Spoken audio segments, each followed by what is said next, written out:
Que a gente possa nessa manhã estar com o nosso coração aberto para ouvir aquilo que Deus tem para nós.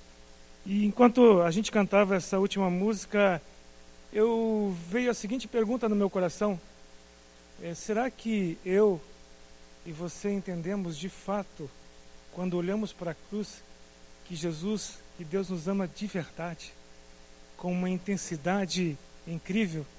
E quando eu estava pensando nisso essa semana, no escritório, estava com essa questão de guerra e coisa e tal, uma das minhas colegas de trabalho fez a seguinte pergunta: Deus não se arrepende de ter criado o homem? Será que Deus não se arrepende de ter criado o homem? Eu falei assim, não, porque Ele mandou Jesus para morrer no nosso lugar, para que a gente tivesse um relacionamento com Ele.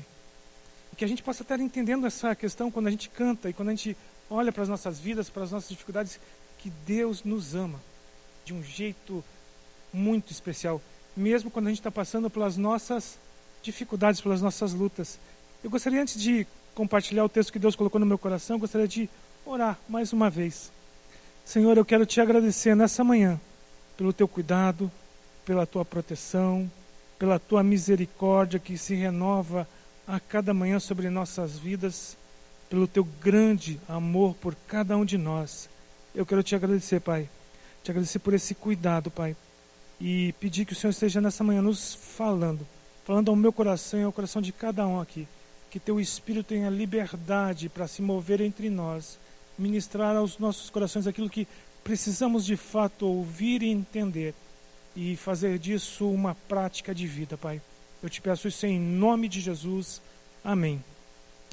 O texto que eu quero compartilhar com os irmãos nessa manhã está lá no livro de Josué, capítulo 3, bem no começo da Bíblia, logo depois do Pentateuco. E toda vez que eu ouço o Pentateuco, eu me lembro de um aluno, né, e que ele tinha recém ganhado a Bíblia. Aí o pastor falou que o assunto estava em Pentateuco, e ele reclamou para o pastor pastor, me deu uma Bíblia com defeito. Na minha Bíblia não tem Pentateuco. Ele teve que explicar que o Pentateuco são os 5 primeiros livros da Bíblia. Então, logo em seguida temos Josué, capítulo 3. O texto nos diz o seguinte: Josué e todo o povo de Israel se levantaram de madrugada, saíram do acampamento do Vale das Acácias e foram até o rio Jordão. Antes de atravessarem o rio, eles acamparam ali. 3 dias depois, os líderes passaram pelo meio do acampamento, dizendo ao povo: quando vocês virem os sacerdotes levitas carregando a arca da aliança do nosso Senhor, nosso Deus, arrumem as suas coisas e sigam a arca. Assim vocês ficarão sabendo para onde ir, pois nunca passarão por esse caminho. Porém, não cheguem perto da arca, fiquem longe dela mais ou menos 1 quilômetro.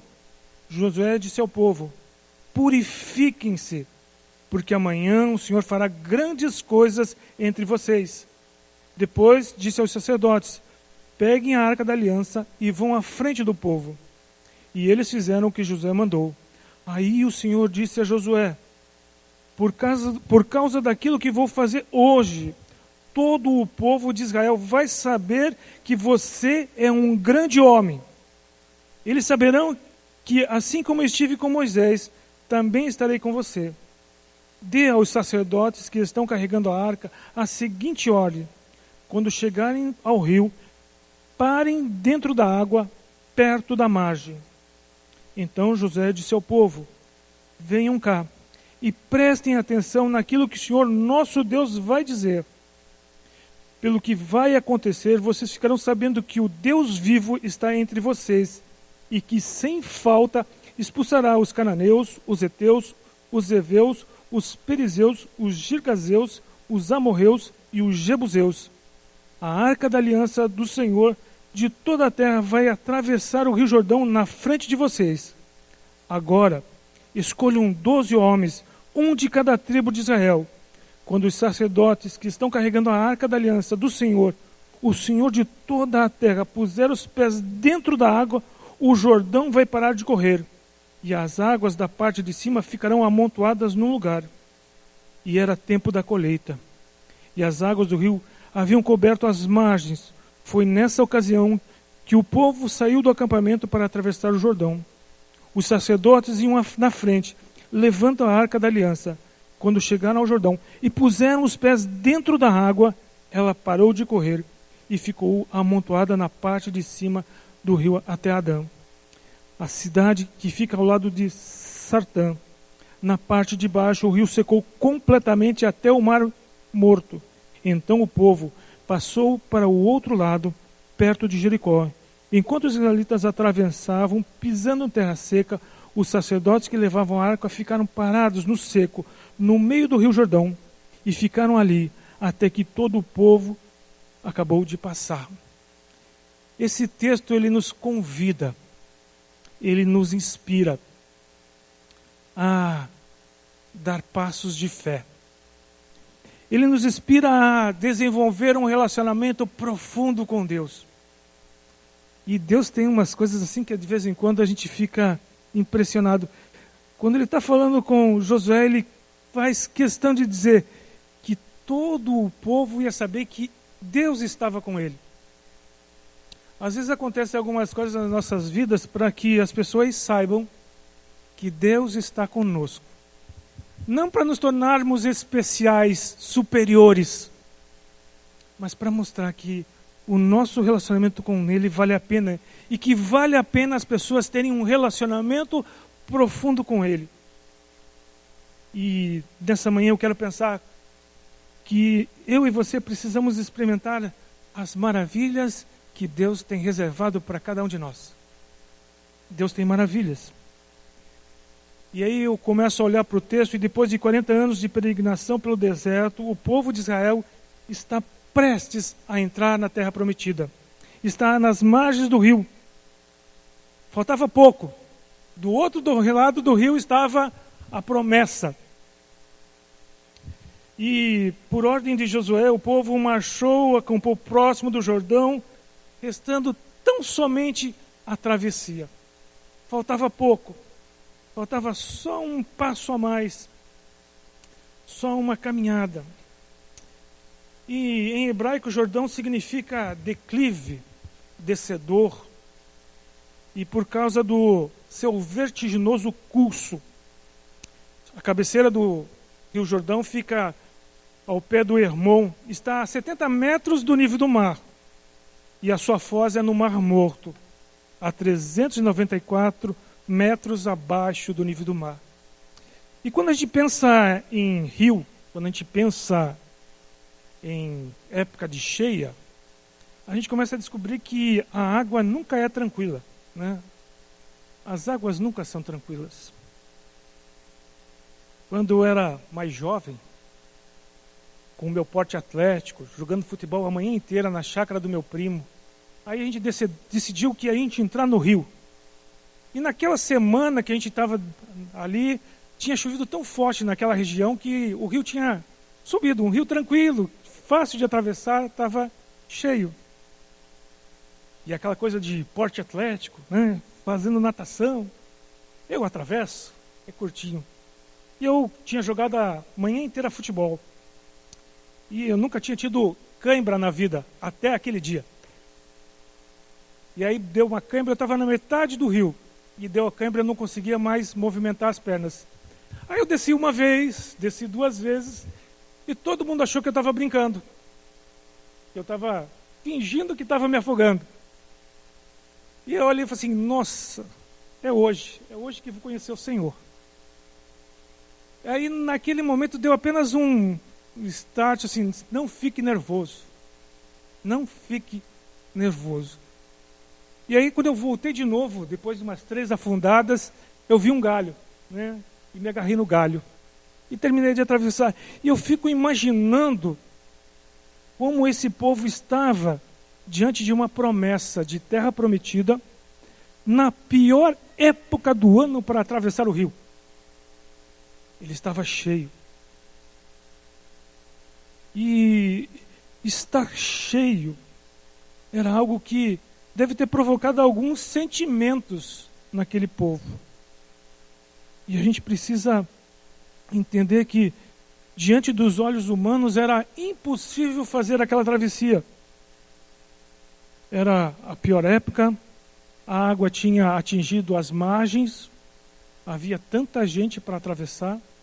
Se fosse só os adultos, porte atlético como eu, tranquilo. Mas tinham as crianças, tinham os idosos, tinham os animais, tinham as coisas. E eles precisavam andar e atravessar. E uma frase que marcou quando eu estava lendo esse texto, e por isso que eu falo que ele nos inspira, é: quando a planta dos seus pés tocarem aquelas águas turbulentas, algo maravilhoso, sobrenatural vai acontecer. Alguém já viu o rio parar? O rio não para. A água não para.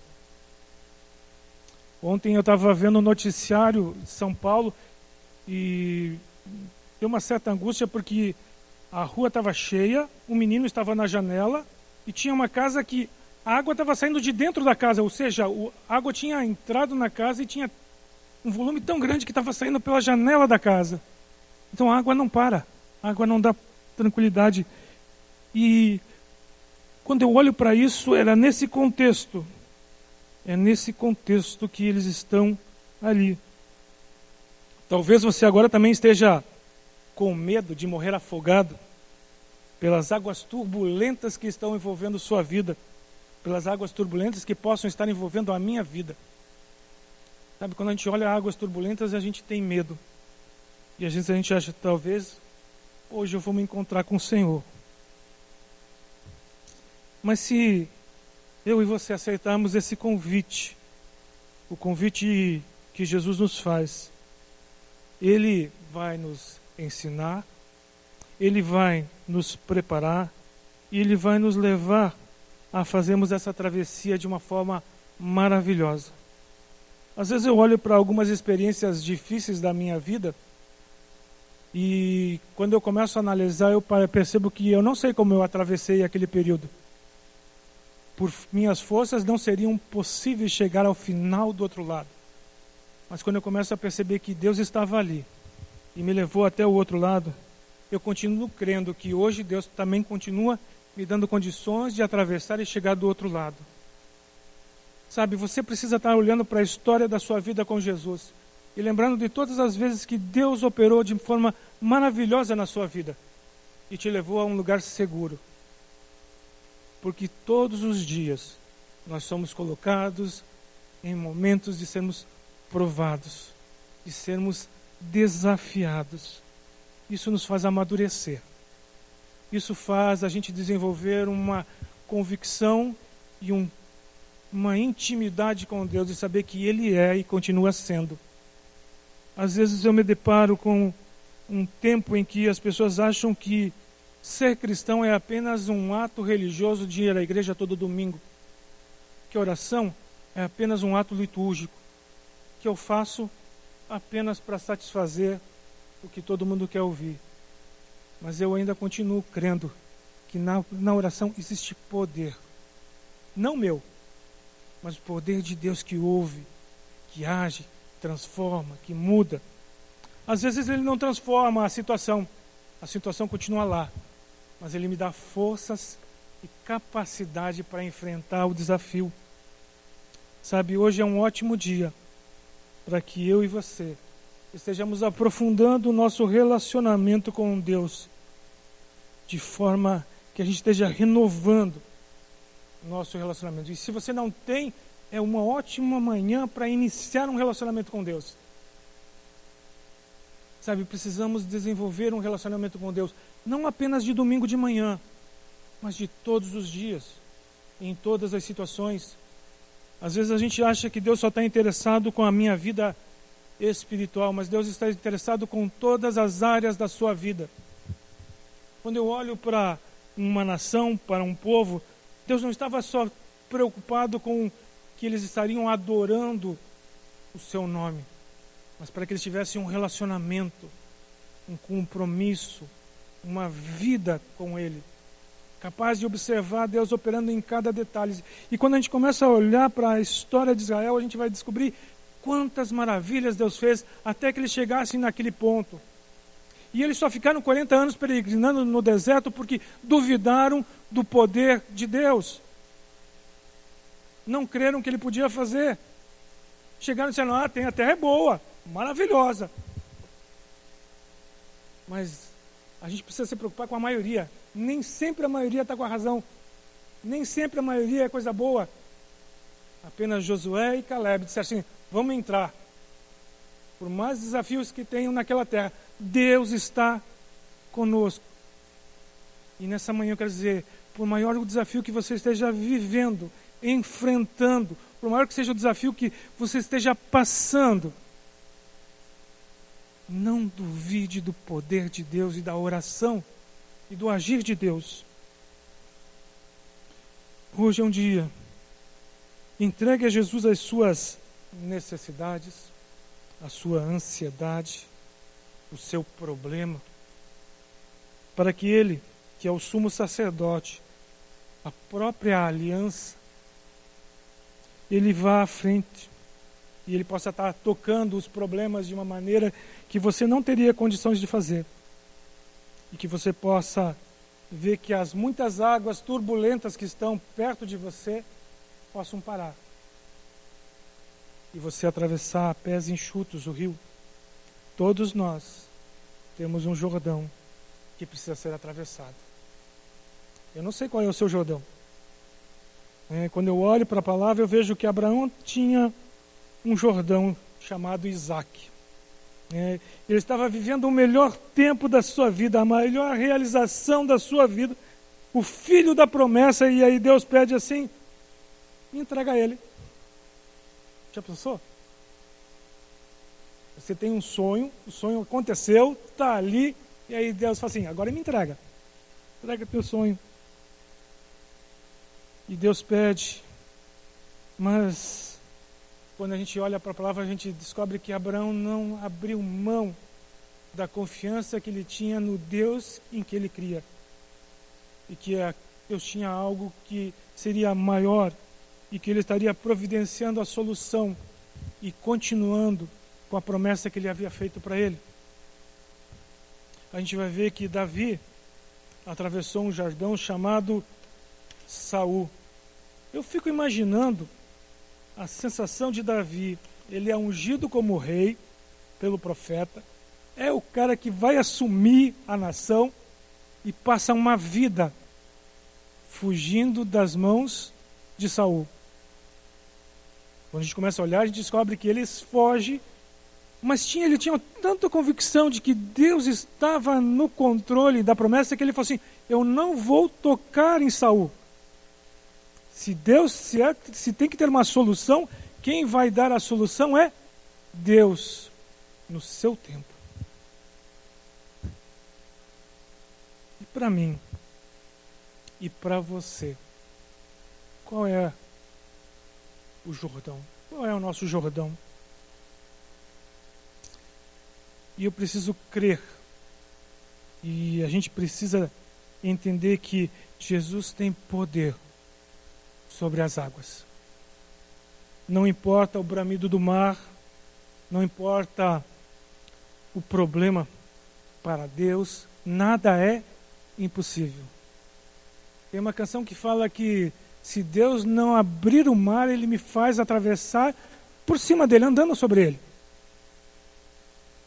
E a gente precisa caminhar crendo que Deus está cuidando das nossas vidas em todos os momentos. E que na minha força, na minha inteligência, no meu potencial, alguns problemas não têm soluções. Eles não vão se resolver. Eu preciso que Deus haja. E o texto, ele nos inspira porque tem algumas verdades aqui, né? Como eu falei, ele fala, Deus revelando desse amor por Josué, dizendo, vou fazer coisas grandes para que todo mundo saiba que você está comigo, você é parceiro meu. Eu tive com Moisés, eu vou estar com você. E muitas vezes as coisas acontecem nas nossas vidas também para que as pessoas que estão à nossa volta possam ver quanto Deus nos ama. E quanto eles também podem ser amados por Deus se eles tiverem um relacionamento profundo com Jesus. E o texto ele nos inspira porque Se desejamos ver as maravilhas de Deus, precisamos nos santificar. Na versão de hoje diz: purifiquem-se, porque amanhã o Senhor fará grandes coisas por vocês. Na versão antiga, santifique-se, porque o Senhor vai fazer maravilhas amanhã.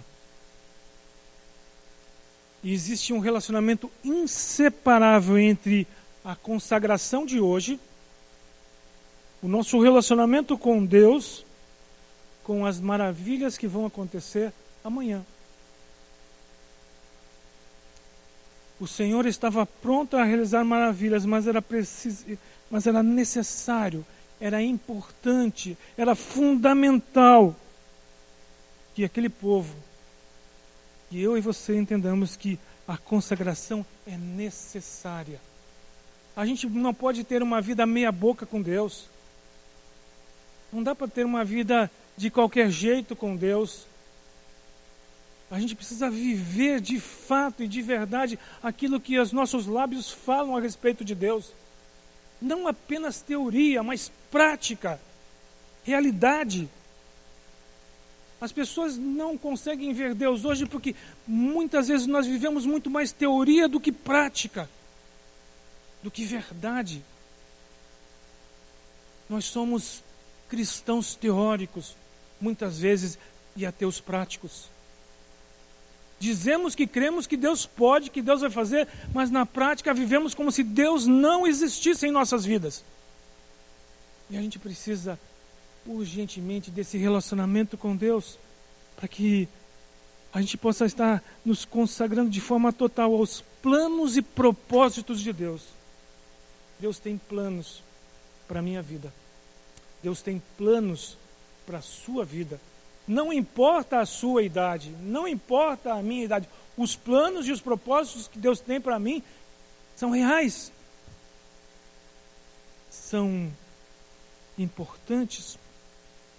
Josué era o grande líder e ele passa a notícia àquele povo: santifique-se ou purifiquem-se. O que me chama a atenção nesse texto é o tempo para a santificação. Sempre vemos o processo de santificação. Santificação como um processo. E quando a gente fala em processo, o processo é um negócio lento, né? Coisa que demora. Vai demorar.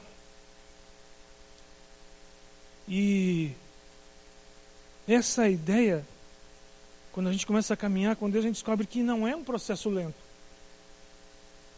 Na verdade, a palavra de Deus é muito clara. Se confessarmos os nossos pecados, Ele é fiel e justo para nos purificar de todo o pecado. Isso é um ato instantâneo de Deus. Isaías, um homem de impuros lábios, que habitava no meio de um povo igual de impuros lábios, ele confessou isso a Deus durante a visão tremenda que ele teve, e foi então que um serafim tirou a brasa viva do altar de Deus, levou até Isaías, tocou com ela a sua boca, seus lábios, e imediatamente aconteceu a purificação do pecado e a retirada da iniquidade que marcava aquele homem. E você acreditaria num profeta que no momento era um homem de lábios impuros e no momento seguinte agora estava com os lábios purificados? O processo de santificação é rápido. Quando nós de fato nos arrependemos e confessamos os nossos pecados para Ele. Não pode haver pecado na nossa vida. Nós não podemos ficar cultivando pecado na nossa história. Pecado na minha vida e na sua vida tem que ser acidente de trabalho. Não uma prática de vida. Não um hábito. Somos humanos, somos falhos, temos dificuldades. A nossa natureza humana vive o tempo inteiro brigando com o nosso espírito. Mas é importante que eu e você entendamos que nós não podemos ficar cultivando pecados em nossa vida se queremos ver as maravilhas que Deus tem para nós. É preciso e é necessário que nos arrependamos, que nós confessamos aquilo que está fazendo separação entre nós e Deus. A palavra santificação, a palavra santo, muitas vezes ela é tomada de uma forma errada. No hebraico, a palavra santo, kadosh, significa algo ou alguém que foi separado para uma finalidade específica. Eu e você fomos separados de forma específica para adorar, para nos relacionar de maneira profunda com Deus. Quando a gente fala em santo, não é alguém perfeito, mas é alguém que foi separado para se relacionar de maneira profunda e intensa com Deus. As maravilhas de amanhã começam com a nossa consagração hoje. Eu e você precisamos estar buscando, nos santificando. A santificação, ela antecede os grandes feitos maravilhosos de Deus. Seguir a paz com todos e a santificação, sem a qual ninguém poderá ver a Deus. Hebreus 14:12. Sede santo, porque eu sou santo. Deus não pediria algo para mim e para você que nós não pudéssemos fazer, que fosse além da nossa capacidade. E Ele nos desafia. Ele nos desafia a isso. O texto nos inspira a isso, a um relacionamento profundo, a termos uma história com Deus. A gente precisa ter a nossa história de maravilhas com Deus. A gente não pode viver das histórias do meu pai, da minha mãe, dos meus avós, dos meus tios, dos meus amigos. Eu preciso ter a minha história para contar das maravilhas com Deus. Eu sempre digo que quando eu estava logo que eu me converti na igreja da Água Verde, o pessoal falava que eles estavam falando assim, não, vamos orar porque Deus vai abrir a porta de emprego, Deus vai curar, Deus curou. Eu falei assim, esse povo está tentando me enrolar só para mim ficar aqui. Eles contam que Deus faz, que Deus realiza, mas é só para mim. Então todo mundo contando. Mas como não custa nada pedir, né? Vou pedir também, né?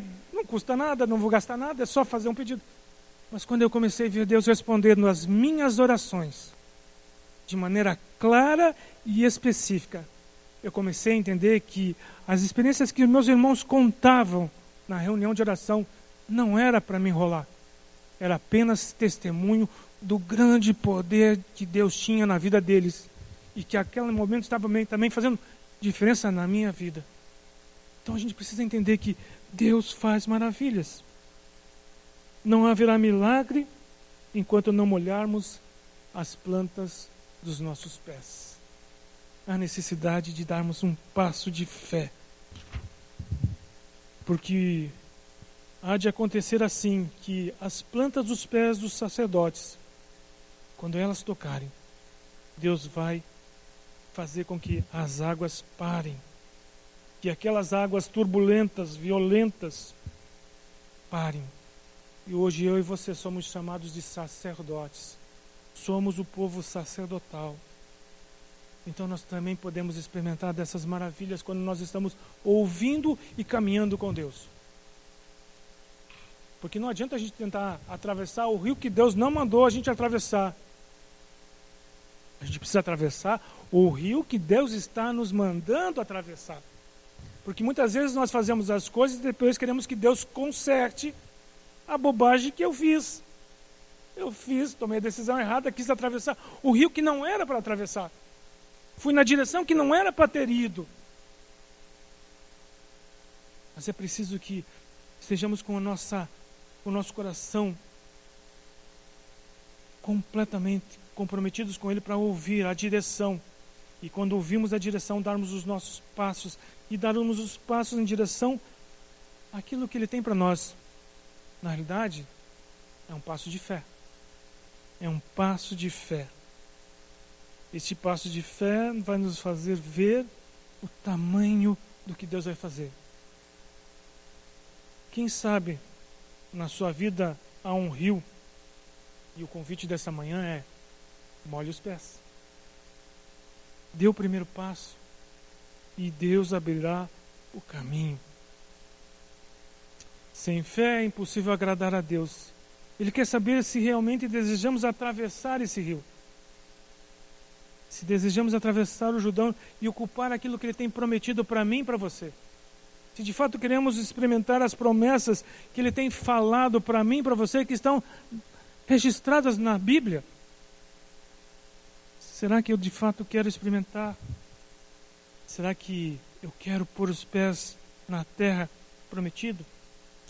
Não haverá milagres enquanto não molharmos os nossos pés. E isso significa que a gente precisa sair do nosso lugar de estagnação. A gente precisa sair do nosso mundinho de escuridão. Saímos da nossa indiferença. Saímos da nossa murmuração, porque muitas vezes nós ficamos murmurando, em vez de darmos passos de fé em direção à vontade de Deus e a ir para a terra que Ele tem prometido. Por causa da murmuração, Israel passou 40 anos no deserto. A murmuração, as lamentações, fazem com que a gente não veja aquilo que Deus tem prometido para nós. A gente não experimenta, porque a gente fica se lamentando. A gente fica com medo. É preciso dar passos conforme a força de Deus. É preciso deixar o pecado de lado. Sair da nossa terra, deixar as coisas que nos prendem. Sabe, a gente às vezes tem muitas coisas nos prendendo na nossa história, que não nos permitem ver as maravilhas de Deus. E acho que Deus tem um senso de humor, porque quando Ele convida Abraão para sair da sua terra, Ele não diz para onde, Ele só diz saia. Passagem de ida para onde? É só passagem de ida. Onde o avião vai descer, você não sabe. E logo a gente vai pensar no quê? Deus vai me levar para um lugar seguro. E a gente quer prever todos os passos. Se o avião vai chacoalhar, se o lanchinho do avião vai ser bom, se eu vou chegar lá sem enjoo, como eu vou chegar do outro lado? Essa semana eu vi um amigo meu que ele vai viajar para Brasília de carro, porque ele não consegue entrar no avião. Ele falou assim, enquanto eu conseguir resolver os problemas não tendo que entrar no avião, eu não vou entrar. Sabe, às vezes temos pânico de coisas que não são reais e que nos impedem de ver as bênçãos de Deus. Ele vai levar, em vez de 4 horas, ele vai levar alguns dias até chegar ao seu destino. Percebam que às vezes nós fazemos isso com a nossa vida espiritual. Nosso medo faz a gente ficar parado. Mas a gente também precisa entender que é em cada passo que eu estou dando na direção que Deus me chama, me convida, e é que Ele vai se revelando, Ele vai se mostrando, Ele vai descortinando as maravilhas que Ele tem para nós. E é necessário a gente sair do nosso mundinho. E é preciso entender que Jesus vai à frente, Deus vai à frente. Mesmo quando você está passando por tribulações, quando você está passando por lutas, Deus está com você. Deus te ama. E Ele nunca vai te deixar passar sozinho. Quando eu me converti, havia uma frase que o pessoal usava: aceite Jesus e todos os seus problemas acabaram. E eu descobri que meus problemas não acabaram. Mas eu descobri algo que era muito mais profundo do que a cessação dos meus problemas. Era a companhia concreta e absoluta de Deus em cada uma das minhas dificuldades. Em cada um dos meus problemas Ele estava lá. Ora resolvendo o problema, ora me dando sabedoria para lidar com o tamanho do problema. Palavras que eu não tinha, Ele me deu. Disposição para enfrentar e força para enfrentar algumas coisas que eu achei que não tinha, Ele me deu. E continua dando. Então, precisamos sair. Precisamos ir em direção àquilo que Deus revela. Algo que é muito mais profundo. Sabe, muitas vezes é a nossa passividade é que nos deixa sem ver aquilo que Deus tem para nós. Nossa passividade, nossa indiferença, nós nos acomodamos. É bom vir todo domingo para a igreja, sentar aqui, ouvir a palavra e voltar para casa. E a gente vai se acomodando. E vai se acomodando. Mas de vez em quando Deus dá uma chacoalhada, como o Dirceu pregou no último domingo, né? Deus dá umas chacoalhadas na árvore, né? O lenhador vai batendo no tronco até que o passarinho voe, até encontrar, em vez de um ninho na árvore, ele faça um ninho na rocha. Nós somos chacoalhados e precisamos entender isso. Precisamos sair da nossa passividade. Se não dermos passos concretos de fé em direção a Deus, não há como Deus fazer maravilhas em nossas vidas. Não tem como Deus agir. Alguns dos milagres que aconteceram com Jesus, Jesus pergunta: o que queres que eu te faça? O que queres que eu te faça? Sabe, precisamos estar entendendo que precisamos querer que Deus haja na nossa vida, que Deus se movimente na nossa história, que transforme. E a gente precisa entender que nós temos um acesso livre hoje a Deus. Eu tenho acesso livre, você tem um acesso livre. Você não precisa de intermediários para falar com Deus, nem para ouvir Deus, nem para ter as respostas de Deus.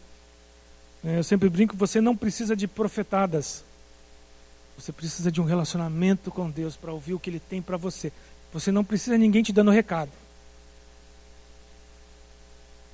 Você tem a linha direta com Deus para que Ele fale com você. A fé não pergunta como ou quando. Ela coloca-se nas mãos de Deus. Isso foi uma frase de teólogo, Walter. E ao escrevê-la, certamente ele pensou nas pessoas pessimistas que duvidam sempre de que Deus pode fazer algo. Às vezes a gente fala, às vezes eu vejo isso, vamos orar. Para de ser tão teórico, vamos para a prática. Sai dessa teoria. E eu continuo orando porque eu creio que depois da oração é que vem a solução. Ora, Deus vai me dizer para agir. E tem horas que Deus vai dizer: aquiete-se. Aquiete-se. Porque eu vou fazer por você. A gente vai ver na história de Israel alguns momentos em que Israel não lutou, não guerreou, apenas ficou nas mãos de Deus. E os inimigos se mataram. Eu olho para Gideão, né? Gideão está lá com uma multidão de gente e Deus fala assim: tem muita gente com você, Gideão. Vai liberando quem não está muito interessado aí, não está com muita fé, vai liberando. Quem não está comprometido comigo, vai liberando. E chega no final das contas, ele tem apenas 300 homens para lutar com um exército.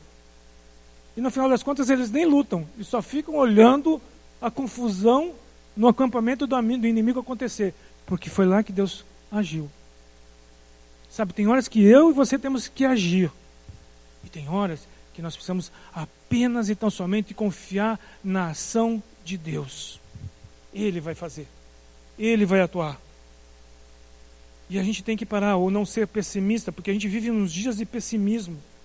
Dias só de coisa ruim. Tanto é que eu já não estou mais assistindo o jornal. A Leila sabe que quando começa o jornal, assim, vamos trocar, vamos desligar, vamos procurar outra coisa. Porque eu comecei a notar que a ênfase é na notícia ruim. Enquanto a notícia ruim está dando ibope, ela está lá. Mas o que está sendo feito de concreto pela notícia ruim? De fato queremos que ela mude ou só queremos que ela continue ruim para que eu tenha uma notícia e um ibope no dia? Eu continuo orando pela Ucrânia, pelas pessoas que estão sofrendo. Mas eu não quero ver o jornal falando sobre a guerra. porque não alimenta. Só faz eu pensar que a crise está grande. Daí começo a pensar que a agricultura daqui vai parar de funcionar, aquilo lá vai parar de fluir, a exportação não vai acontecer. E a gente só começa a ver, e a gente precisa entender que nós temos um Deus que está cuidando das nossas vidas. E aí a pergunta normalmente do pessimista é: você acha que vai dar certo você orar? Vai dar certo? A tendência da nossa humanidade é sempre colocar empecilhos, dificuldades em todos. Mas a gente precisa ser transformado e deixar que o Espírito Santo esteja movendo-se em nossas vidas para que nós passemos a olhar para a vida com um olhar de fé. Um olhar de que vê Deus agindo e operando em cada momento da nossa história. Na época do seminário, lendo um livro de teologia de Paul Tillich, acho ele fantástico, mas tem um capítulo do livro que eu odiei. Se pudesse, eu arrancava aquele capítulo, mas como faz parte do autor, a gente lê, retém o que é bom. Ele falava o seguinte: Deus é muito grande para se ocupar com a pequenez da sua oração. Eu falei assim, cara, esse cara está maluco. Porque eu creio num Deus que se importa comigo e eu sou pequeno o suficiente para olhar para mim. E aí a gente começa a ver que muitas vezes nós achamos que Deus está muito ocupado com o mundo e não é capaz de olhar para a minha história e para a sua história. Sabe, precisamos dar passos de fé. Jesus falou que se tivéssemos fé do tamanho de um grão de mostarda, seríamos capazes de dizer para a montanha: se jogue no mar, e ela se moveria para o mar. O que Jesus queria dizer para a gente é que precisamos ter uma centelha de fé. Não precisa ser grande, não precisa ser enorme, só precisa ter uma pontinha de fé, para que a gente comece a ver as maravilhas que Deus tem para fazer nas nossas vidas. E aí eu quero concluir. Qual é o obstáculo que está impedindo você de avançar? Seu passado, seus traumas, sua velha natureza, suas paixões. O que tem impedido você de avançar, de ver as maravilhas que Deus tem? E nessa manhã eu quero te convidar a dar um passo de fé. Deixar Deus agir, deixar Deus operar. E quero fazer como usar as palavras de Josué, dizendo no verso 5: purifique-se, porque amanhã o Senhor fará grandes coisas entre vocês. O quanto eu e você estamos dispostos a nos consagrar aos planos e propósitos de Deus. Quanto você, quanto eu estamos dispostos a isso. Isso implica abrir mão da minha vontade. Isso implica abrir mão da sua vontade. A minha vontade é ruim, gente. A cada ano que passa, a cada ano que eu envelheço, eu descubro que as minhas vontades são ruins. Algumas das minhas escolhas, quando eu olho para hoje, eu falo assim: ainda bem que Deus não deixou que essa escolha tivesse acontecido, porque se tivesse acontecido, teria dado ruim. Mas todas as vezes que Deus interferiu e que eu optei pela escolha do propósito e da vontade de Deus, a coisa foi producente. E eu continuo crendo que Deus está cuidando das nossas vidas e que Ele cuida da sua vida. Então, o grande desafio nessa manhã é: dê um passo de fé, se consagre, se santifique, se purifique, para que as grandes coisas que Deus tem para a sua vida, elas aconteçam. Que Deus possa estar nos abençoando. O Espírito Santo continue falando aos nossos corações, não só nessa manhã, mas durante toda a semana. Tenha o hábito de ter um tempo em particular com Deus. Não apenas domingo de manhã, mas todos os dias, para que você possa ouvir a voz do Senhor, para que você possa ouvir a direção que Ele tem para a sua vida, Porque as nossas lutas, a luta que você está vivendo, o desafio que você está enfrentando, ele é grande, é doloroso e é doído. Nem sempre os homens têm solução, nem sempre a economia tem solução, nem sempre a gente encontra a solução nas coisas. Nós precisamos da ajuda dele. Às vezes ele vai colocar pessoas à nossa volta que vão nos ajudar. Às vezes ele mesmo vai estar nos ajudando. Confie. Confie que Deus está cuidando e vai te ajudar a atravessar o seu Jordão, o seu desafio, a sua luta e o seu obstáculo. Vamos orar. Senhor, eu quero te agradecer nessa manhã por esse tempo tão precioso e tão gostoso na tua presença, de sentir o teu Espírito falando aos nossos corações, ministrando em nossas vidas. E o Senhor sabe o desafio que cada irmão e irmã tem aqui. Qual é o Jordão que cada um deles tem? Quais são as lutas que cada um deles está enfrentando? Qual é o tamanho dessa luta? E eu quero te pedir, Senhor, ajuda-os a atravessar a pés enxutos esse rio, esse tempo de turbulência, esse tempo de luta, esse tempo de desafio. Que o Senhor esteja guardando a cada um, que a tua presença esteja com cada um, Senhor.